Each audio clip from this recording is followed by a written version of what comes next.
There's a task sitting in the back of your mind right now. It would probably take 30 minutes. But instead, you check your phone. Crack a beer open and open YouTube just for a second to watch a video on monkeys doing gymnastics. And just like that, suddenly it's 3 hours later. And now you feel guilty. The special type of guilty where you're tired even though you did absolutely nothing productive. But here's the part nobody tells you. Procrastination isn't laziness. It's emotional avoidance. You're not running from the task. You're running from the feeling the task gives you. Confusion, pressure, feeling dumb, possible failure, mild panic. These are the feelings you are running from, not the task itself. If the task was just physical effort, you'd probably do it in an instant. But it's not. This task is heavy. It feels uncomfortable. And so, your brain treats this discomfort like danger. Your brain says let's do something easier, and 99% of the time, your phone is always easier. So instead of fighting your brain, today we are going to outsmart it.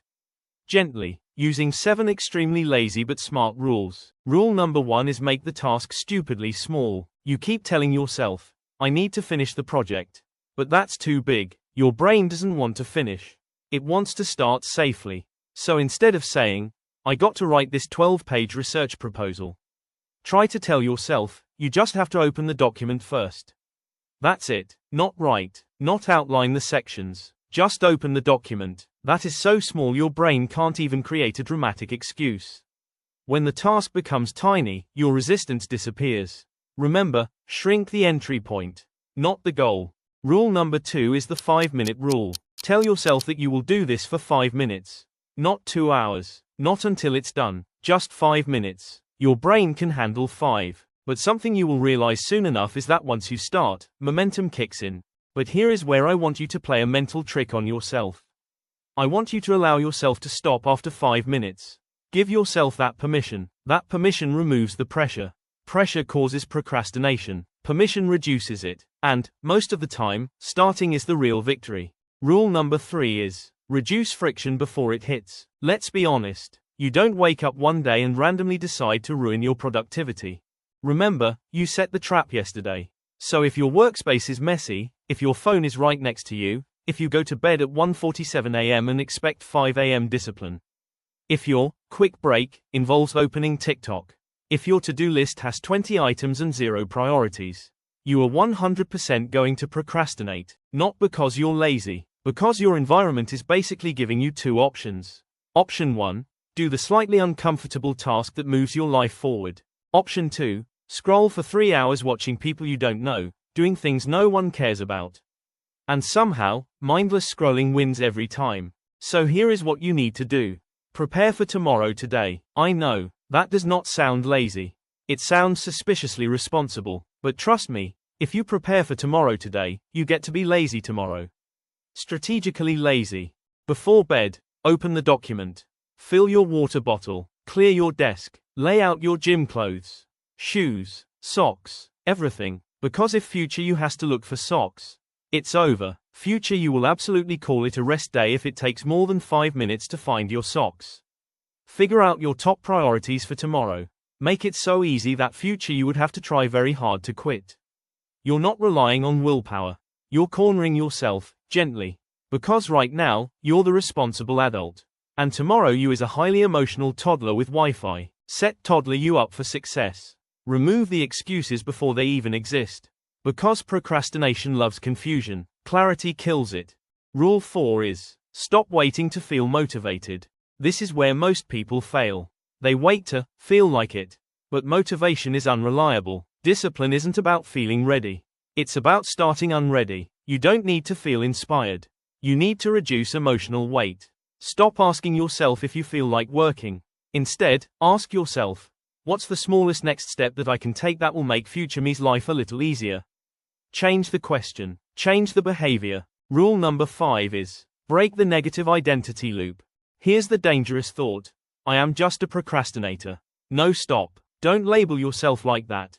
You are someone who has practiced procrastinating. Just like a million other people.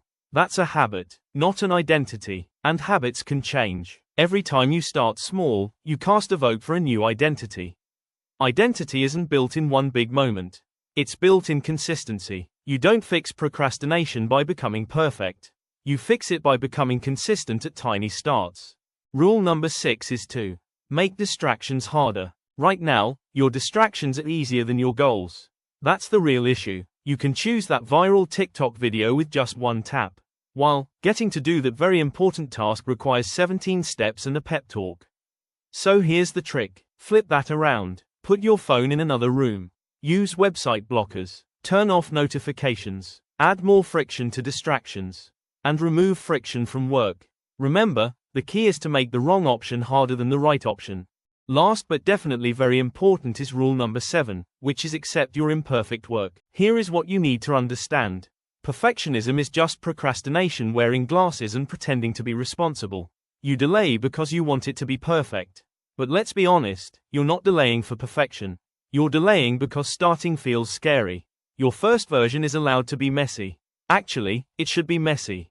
First drafts are supposed to look like, wow, a human made this. You can't edit a blank page. You can't improve invisible work.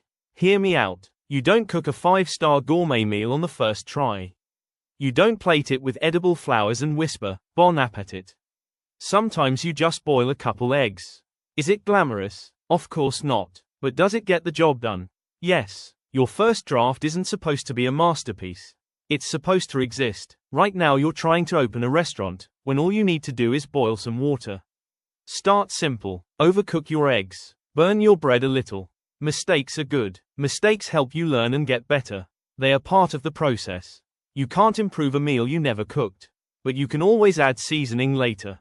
Progress feeds you. Perfection keeps you hungry. Okay, so in a nutshell, the lazy way to stop procrastinating is this. Rule 1, make the start tiny. Rule 2, just do 5 minutes. Rule 3, set up tomorrow before bed. Rule 4, don't wait to feel ready. Rule 5, see yourself as someone who starts. Rule 6, make distractions harder to reach. Rule 7, let your work be messy. That's it. You don't need more willpower.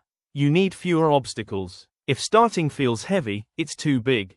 Make it smaller. Start messy. Improve later. That's how you will win. Okay, before I end this video, I want to leave you with one tiny little easy homework. Tonight, before you sleep, set up one tiny win for tomorrow. Not 10 things. Not a full life reset. One small setup. It could be anything that will make your life easier tomorrow. That's it. Because when you complete that tiny start, you're not just finishing a task.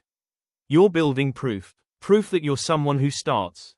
Proof that your habits don't control you, you control them. Because every tiny start is a vote. And those votes decide who you become.